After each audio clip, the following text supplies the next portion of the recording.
पाकिस्तान के पांचवें बड़े शहर कोयटा के पहाड़ी सिलसिले अपने अंदर अलग दास्तानें समोए हुए हैं, जबकि इसी मुनासबत से उनके नाम भी रखे गए हैं। वादी कोयटा कोह सुलेमान के पहाड़ी सिलसिलों के दरमियान 4 पहाड़ों में मौजूद एक बैसवी शक्ल का शहर है। इन पहाड़ों में कोह चलतन, कोह तकातू, कोह जरगोन और कोह मरदार शामिल हैं। बलूचिस्तान के सूबाई दारुल हुकूमत कोयटा में पश्तून, बलोच, बराहवी, फारसी, पंजाबी और सिंधी समेत मुख्तलिफ जबानों के बोलने वाले लोग आबाद हैं। कोयटा की तारीख 11वीं सदी से मिलती है, जब सुल्तान महमूद गजनवी ने जनूबी एशिया पर अपने एक हमले के दौरान इस पर कब्जा किया था।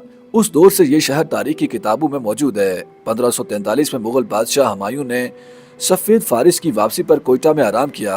अपने 1 साला बेटे अकबर को 2 साल बाद वापस आने तक शहर में छोड़ दिया, जिसके बाद तारीख के मुख्तलिफ दरिचों से होता ये शहर समुद्र से 5,500 फुट की बुलंदी पर अपनी आबोताब से आबाद है। कोयटा को जहां दुनिया भर में लिटिल पेरिस के नाम से शोहरत मिली, वहीं यहाँ मौजूद 4 पहाड़ भी इस शहर की शोहरत में अहम किरदार अदा करते हैं।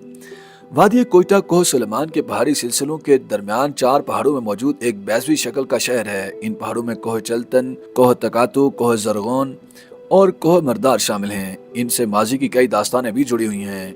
शहर की कदीम दास्तानों में कोह चलतन से एक कहानी मंसूब है, जिसमें इस पहाड़ पर एक खानदान आबाद था जिसकी कोई औलाद न थी। इस दौरान इस पहाड़ से गुजरने वाले एक फकीर ने इस खानदान को दुआ और पहाड़ की 40 कंकरियां उठाकर दी, जिसके बाद इस खानदान में 40 बेटे पैदा हुए। बाद अज़ां इस खानदान के इन 40 बच्चों ने एक बुजुर्ग के साथ बदसलूकी की, जिस पर उस बुजुर्ग ने उन्हें बददुआ दी, जिससे 40 के 40 भाई कुछ ही अरसे में इंतकाल कर गए और उसी पहाड़ में दफन हुए, जिसके बाद इस पहाड़ का नाम चलतन पड़ गया। इसी तरह कोह मुर्दार से मुताल्लिक भी मुख्तलिफ लोक दास्तानें मौजूद हैं। इस पहाड़ के नाम के पीछे की रवायत यह है कि किसी दौर में इस पहाड़ी सिलसिले से आतिशफिशां का धुआं निकला करता था, जो एक तवील अरसे तक जारी रहा, लेकिन फिर खुद ब खुद धुआं निकलना बंद हो गया, जिसके बाद यहाँ के अफराद ने इस पहाड़ का नाम मुर्दार यानी जो मर गया है उसके नाम पर रख दिया, और यूं इस पहाड़ी सिलसिले को कोह मुर्दार कहा जाता है।